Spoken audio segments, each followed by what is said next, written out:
আশা করি। এলেও ঠিক বলা যাবে না, কারণ ওনারা। কুড়িগ্রামের নাগেশ্বরীতে বিসিডিএস উপজেলা শাখার ত্রিবার্ষিক নির্বাচন 2026 অনুষ্ঠিত হয়েছে। বাংলাদেশ কেমিস্ট অ্যান্ড ড্রাগিস্ট সমিতির আয়োজনে শনিবার দুপুরে নাগেশ্বরী বণিক সমিতি কার্যালয়ে এই নির্বাচন অনুষ্ঠিত হয়।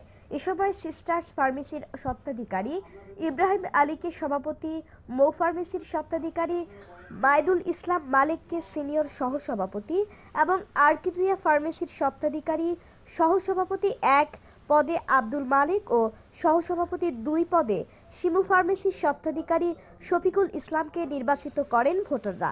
উপজেলা বিসিডিএস এর অনারেবল আহ্বায়ক ও নির্বাচন কমিশনার সেলিম আহমেদ টুকুর সভাপতিত্বে এবং বিসিডিএস এর নবনির্বাচিত সভাপতি ইব্রাহিম আলীর সঞ্চালনায় এ সময় আলোচনা সভায় বক্তব্য রাখেন জেলা বিসিডিএস এর সভাপতি আলহাজ আতাউর রহমান হেরিক, সিনিয়র সহসভাপতি চেন্ময় পাল, উপজেলা বিএনপির আহ্বায়ক গোলাম রসুল রাজা সহ অনেকে। দোকান ছেড়ে আপনাদের এই কমিটির